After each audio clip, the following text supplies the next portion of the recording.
दोस्तों 14 जून 2020 को उस मनहूस दिन को 1 साल पूरा हो गया जिस दिन सुशांत ने दुनिया को हमेशा के लिए अलविदा कह दिया था। अब बड़ी बात यह है कि क्या सच में सुशांत की मौत 14 जून को हुई थी या फिर 13 जून की रात को। बांद्रा वाले फ्लैट में 13 की रात ही बहुत कुछ हो चुका था दोस्तों, और 14 जून वाली सुबह को सारी बातें स्क्रिप्ट के तहत कही गईं, बताई गईं और सुनाई गईं। सच्चाई कोई नहीं जानता।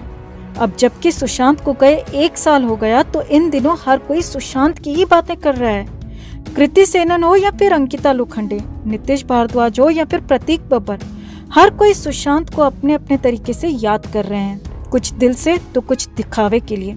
सुशांत के खास दोस्त, फैंस और कई बॉलीवुड सेलिब्रिटीज सुशांत को याद कर रहे हैं। अब इसी कड़ी में कोरियोग्राफर से फिल्म निर्माता बने रेमो डिसूजा ने भी सुशांत को लेकर बहुत कुछ कह दिया है। सुशांत के बारे में बोलते हुए रेमो डिसूजा के खुद के रोंगटे खड़े हो गए, और अगर आप रेमो की बातों को सुनेंगे तो यकीनन आपकी भी रोंगटे खड़े हो जाएंगे दोस्तों। तो आखिर ऐसा क्या कहा रेमो डिसूजा ने सुशांत को लेकर, आपको बताते हैं सब। आप भी सुशांत की ये मुहिम हरगिज न छोड़ें। हमारी आवाज बुलंद करने के लिए चैनल के साथ जरूर जुड़ें। खबर को ज्यादा से ज्यादा लाइक और शेयर कर अपना प्यार और सपोर्ट भी जरूर दिखाएं। तो रेमो डिसूजा बॉलीवुड का बड़ा नाम है दोस्तों। वो न सिर्फ कोरियोग्राफर हैं बल्कि कई फिल्में भी प्रोड्यूस कर चुके हैं, खास तौर पर डांस फिल्में।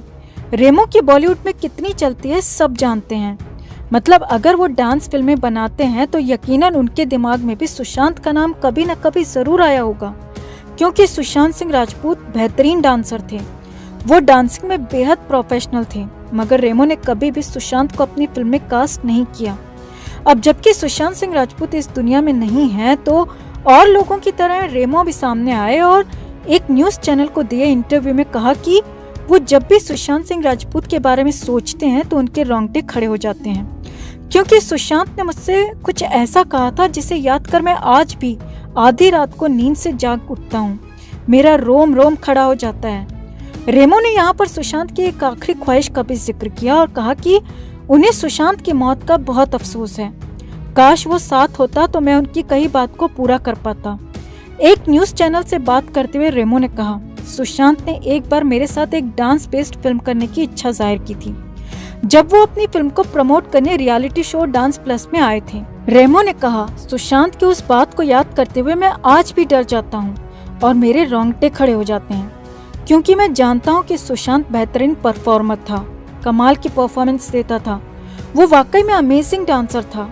मुझे याद है कि बड़े ही मस्ती भरे अंदाज में सुशांत ने मुझसे कहा था, सर आप जानते हैं कि मैं एक अच्छा डांसर हूँ, चलो साथ में डांस फिल्म करते हैं। रेमो ने कहा कि जब भी मैं इस बारे में सोचता हूँ तो मेरे रोंगटे खड़े हो जाते हैं कि मैं सुशांत की आखिरी ख्वाहिश को पूरा नहीं कर पाया।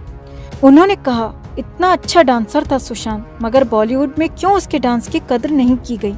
मैं हैरान होता हूँ ये सोचकर कि सुशांत में सब कुछ था, मल्टी टैलेंटेड लड़का था वो, मगर इतने सालों में वो अपनी प्रतिभा का 10% भी नहीं दे पाया, और उसकी बड़ी वजह है बॉलीवुड में होता भेदभाव। जी हाँ, यहाँ पर रेमो ने बातों बातों में बता दिया कि सुशांत के साथ भेदभाव हुआ था, और यही वजह है कि इतने शानदार डांसर होने के बाद भी सुशांत को बॉलीवुड में वो दर्जा नहीं मिल पाया जिसके वो असली हकदार थे। इंडस्ट्री में ऐसे ऐसे सुपरस्टार बनकर बैठे हैं जिन्हें ना तो डांस आता है, न एक्टिंग, और हाव भाव भी उनके चेहरे पर टिकते नहीं हैं, जबकि सुशांत में सब कुछ था। फिर क्यों उसे बॉलीवुड की इस लाइन में सबसे पीछे रखा गया। रेमो ने कहा कि काश सुशांत आज मेरे साथ होते तो मैं जरूर उसके साथ एक डांस फिल्म बनाता। आपको यहाँ पर बता दें कि रेमो और सुशांत की पहली मुलाकात साल 2010 में हुई थी, जब सोनी टीवी के रियलिटी शो झलक दिखला जा सीजन 4 में सुशांत ने इस शो में भाग लिया था और वो रनर अप रहे थे। इस दौरान रेमो माधुरी दीक्षित और मलाइका अरोरा के साथ बतौर जज थे। यहाँ पर आपको याद दिला दें कि सुशांत ने अपने डांस की ट्रेनिंग शामक दावर से ली थी और एक स्टेज डांसर के तौर पर उन्होंने अपने करियर की शुरुआत की थी, और डांस फिल्म बनाने की इच्छा उन्होंने रेमो से अपनी छिछोरे फिल्म के प्रमोशन के दौरान की थी, जब वो रेमो के डांस रियलिटी शो में आए थे। अब रेमो की बातों पर गौर किया जाए दोस्तों तो सच में साफ हो जाता है कि सिर्फ सुशांत के साथ ही नहीं बल्कि सुशांत की हर प्रतिभा और हुनर को इस बॉलीवुड ने बुरी तरह कुचल कर रख दिया। जो सुशांत आंखों में बड़े बड़े सपने लेकर मुंबई आया था, वो सुशांत अब हमेशा के लिए अपनी आंखें बंद कर चुका है। अपने बेहतरीन डांस और एक्टिंग की वजह से ही बॉलीवुड में उनके दोस्त कम और दुश्मन ज्यादा बन गए और इसीलिए सुशांत को इस दुनिया से हमेशा के लिए भेज दिया गया।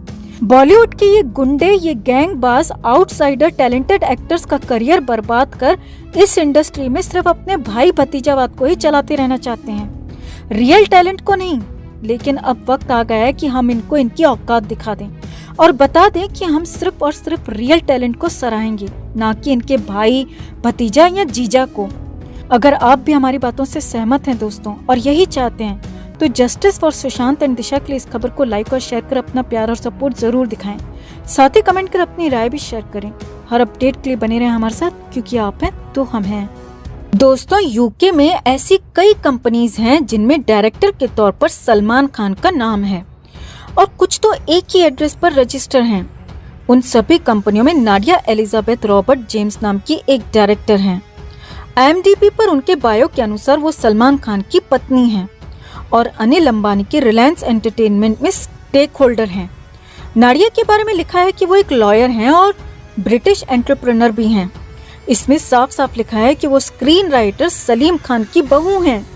सलमान और नाडिया के 3 बच्चे भी हैं, जिनका नाम Salman Khan Alexander junior, Salim Alexander Khan junior और सुल्तान अली अलेक्जेंडर जूनियर हैं। अब ये IMDb वेबसाइट पर उनकी बायोग्राफी लिखी है। साथ ही सलमान के साथ कई कंपनीज में नाडिया एलिजाबेथ का डायरेक्टर के तौर पर नाम होना ये साफ साफ दर्शाता है कि ये सब कई सालों से चलता आ रहा है।